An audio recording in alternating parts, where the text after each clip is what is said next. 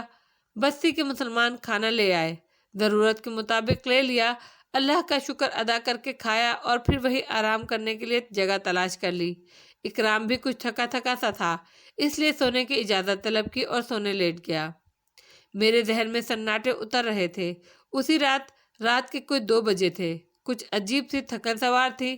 گہری نیند سو گیا۔ اچانک کسی نے پاؤں پکڑ کر زور سے ہلایا اور میں چونک کر جاگ گیا۔ باہر کوئی بلا رہا ہے، آواز سنائی دی اور میں ہڑبڑا کر اٹھ گیا۔ کچھ فاصلے پر اکرم سو رہا تھا۔ جگانے والا نظر نہیں آیا، البتہ کچھ فاصلے پر ایک سایہ محسوس ہوا جو آگے بڑھ رہا تھا۔ الفاظ بھی سنے تھے میں نے، پاؤں پر لمس کا احساس بھی تھا۔ سوتے ہوئے ذہن نے چند لمحوں میں کوئی فیصلہ کیا، لیکن پھر فوراً ہی بات سمجھ میں آ گئی۔ الفاظ ابھی تک میرے کان میں گونج رہے تھے۔ میں نے جلدی سے آنکھیں بھیج کر ذہن کو جھٹکا دیا اور پھر مسجد کے دروازے کی طرف بڑھ گیا۔ بالکل درست بات تھی، باہر میں نے ایک بیل گاڑی دیکھی، ایک آدمی بھی اس میں سوار تھا۔ میں جلدی سے آگے بڑھ کر بیل گاڑی کے نزدیک پہنچ گیا۔ میں نے بیل گاڑی میں بیٹھے ہوئے شخص کو سلام کیا، جواب میں وعلیکم السلام سنائی دیا، اور پھر اس شخص نے کہا بیٹھ جاؤ، طلبی ہوئی ہے، چلو آ جاؤ، دیر نہ کرو۔ ایک عجیب تحکمانہ انداز تھا۔ ایک لمحے کے لیے ذہن سوچ میں ڈوبا، پھر کسی احساس نے گاڑی میں لا بٹھایا۔ بیل گاڑی ہانکی جانے لگی اور میں اپنے ذہن سے نیند کے اثرات دور کرنے کی کوشش میں مصروف تھا۔ بار بار آنکھیں پھاڑ پھاڑ کر بیل گاڑی چلانے والے کی صورت دیکھنا چاہی، لیکن پتہ نہیں بینائی میں کیا فرق آ گیا تھا، یا پھر آنکھیں رات کی تاریکی کی وجہ سے صحیح صورتحال کا اندازہ نہیں لگا پا رہی تھیں۔ بیل گاڑی ہانکنے والے کے خد و خال ایک بار بھی واضح نہیں ہو سکے۔ سیدھا سادہ سا معمولی سا لباس بدن پر تھا اور وہ اپنے کام سے کام رکھے ہوئے تھا۔ میں گہری سانس لے کر خاموش ہو گیا۔ زیادہ تجسس بہتر نہیں ہوتا۔ مدھم مدھم روشنیاں گھروں سے جھانک رہی تھی اور رات کے اس پہر کا صحیح اندازہ ہو رہا تھا۔ انسان کی فطرت میں تجسس بے پناہ ہے، لیکن بعض اوقات ضرورت سے زیادہ تجسس بھی مسائل کا باعث بن جاتا ہے۔ جس غیر متوقع انداز میں یہ سب کچھ ہوا تھا، اس نے کچھ دیر تک تو اپنے سحر میں جکڑ کے رکھا، پھر گزرتے ہوئے لمحات کے ساتھ میں نے اپنا ذہن آزاد چھوڑ دیا۔ جوالمپور کی روشنیاں پیچھے رہ گئیں۔ اب دونوں سمت کھیت تھے اور ان کے درمیان ایک پگڈنڈی پر یہ گاڑی چل رہی تھی۔ کوئی 1.5 گھنٹہ یہ سفر جاری رہا۔ بدن کو خوب جھٹکے لگے اور ہوش و حواس اب بالکل بیدار ہو گئے۔ گاڑی چلانے والا بالکل خاموش تھا، میں بھی خاموشی سے اختیار کیے بیٹھا رہا۔ پھر کافی فاصلے پر درختوں کے جھنڈ نظر آئے اور ان کے درمیان مدھم مدھم روشنی، عجیب سفید روشنی۔ میں نے ایک گہری سانس لی۔ گاڑی کا رخ اسی جانب تھا۔ کچھ دیر کے بعد وہ 2 درختوں کے جھنڈ کے پاس پہنچ کر رک گئی۔ لوگ محسوس ہو رہے تھے، سفید سفید سائے ادھر سے ادھر آ جا رہے تھے۔ میں بھی گاڑی سے نیچے اتر آیا اور گاڑی والا میری رہنمائی کرتا ہوا درختوں کے جھنڈ کے بیچ لے گیا مجھے۔ یہاں ایک جگہ صاف ستھری تھی، اس پر قالین بچھایا گیا تھا، اور میرے پہنچنے کے بعد وہاں گردش کرتے ہوئے تمام سائے گول دائروں کی شکل میں بیٹھ گئے۔ انہوں نے گردنیں جھکا لی تھیں۔ میں بھی آہستہ آہستہ قدم اٹھاتا ان کے درمیان پہنچنے کی کوشش کرنے لگا، تو اچانک ہی ایک شخص نے پیچھے سے میرے شانے پر ہاتھ رکھ کر مجھے روک لیا۔ نہیں، یہ قطب اور ابدالیوں کی محفل ہے، تم ان کے درمیان نہیں بیٹھو، تمہاری جگہ ان کے عقب میں ہے، خاموشی سے انہی کی مانند بیٹھ جاؤ۔ میں نے ان الفاظ پر غور کیا، ہدایت کے مطابق بیٹھ گیا۔ قطب اور ابدال، میں نے دل ہی دل میں سوچا، بڑے مرتبے ہوتے ہیں، بھلا میرا ان کے درمیان کیا دخل؟ تاہم دوزانوں بیٹھ کر گردن اسی انداز میں خم کر لی، آنکھیں خود بخود بند ہو گئیں اور یوں محسوس ہوا جیسے ان بند آنکھوں میں بہت سے مناظر روشن ہو گئے ہوں۔ میں نے ان تمام سایوں کو کھڑے ہوتے دیکھا۔ مدھم مدھم آوازیں کانوں میں ابھر رہی تھیں اور گفتگو کی جا رہی تھی۔ پھر چند افراد میری طرف متوجہ ہوئے۔ ایک شخص نے مجھے بغور دیکھتے ہوئے کہا، نہ تم قطب ہو نہ ابدال، اور یہی تجویز کیا گیا ہے تمہارے لیے کہ ابھی رکنیت اختیار کیے رہو۔ ایک کارکن کی قدر و قیمت بھی بہت ہوتی ہے، اور جو تجویز کیا جائے وہی زیادہ بہتر ہے کہ ترک دنیا کے لیے بہت کچھ ترک کرنا پڑتا ہے، لیکن برا نہیں کہ دنیا سے تمہارا تعلق رہے۔ ہاں، جو ذمہ داریاں سونپی جائیں ان کی انجام دہی کے بعد ہی منزل مل سکتی ہے۔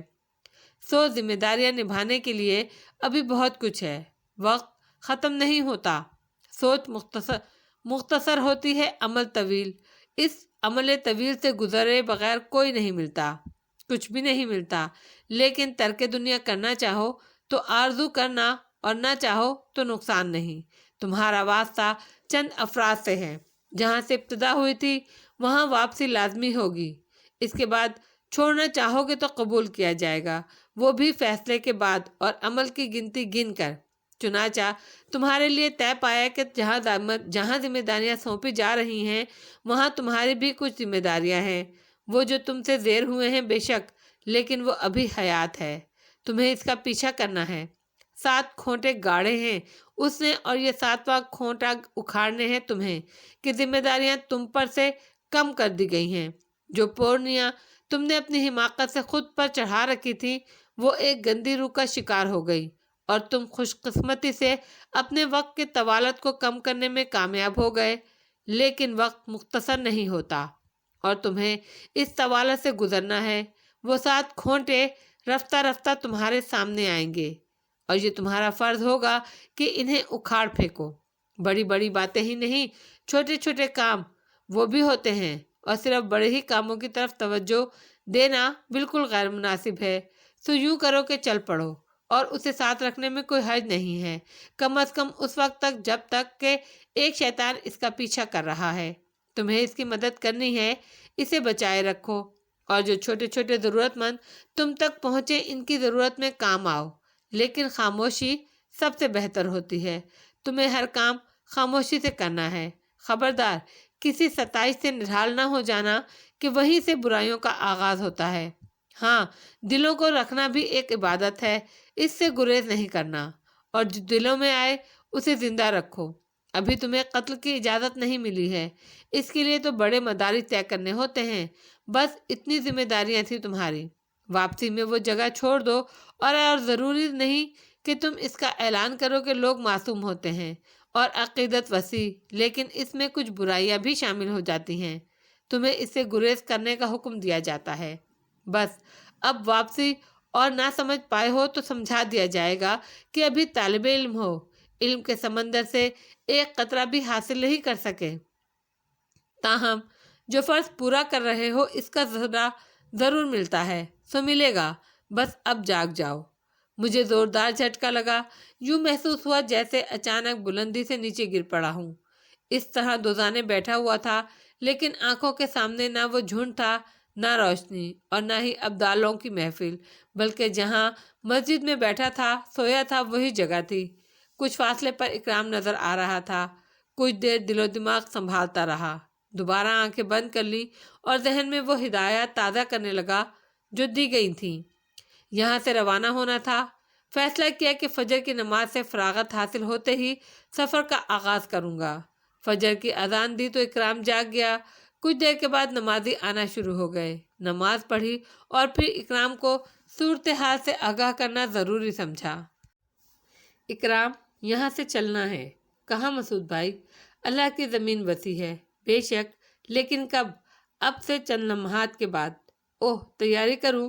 تیاریاں کیا کرنی ہے، بس اٹھیں گے اور چل پڑیں گے۔ نمازی ایک ایک کر کے چلے گئے، اور میں اکرام کے ساتھ خاموشی سے باہر نکل آیا۔ پھر ایک سمت اختیار کر کے ہم تیز رفتاری سے چل پڑے۔ ذہن آزاد چھوڑ دیا تھا، رفتار تیز تھی، چلتے رہے۔ دوپہر ہو گئی، دھوپ چلچلا رہی تھی، گرمی کے مارے بدن جلا جا رہا تھا، ایسی شدید پیاس لگ رہی تھی کہ چکر آنے لگے۔ پھر یک بیک اکرم نے کہا، وہ مسعود بھائی۔ میں نے اس کے اشارے پر نگاہ دوڑائی۔ بہت دور گہرائیوں میں کچھ درخت نظر آ رہے تھے۔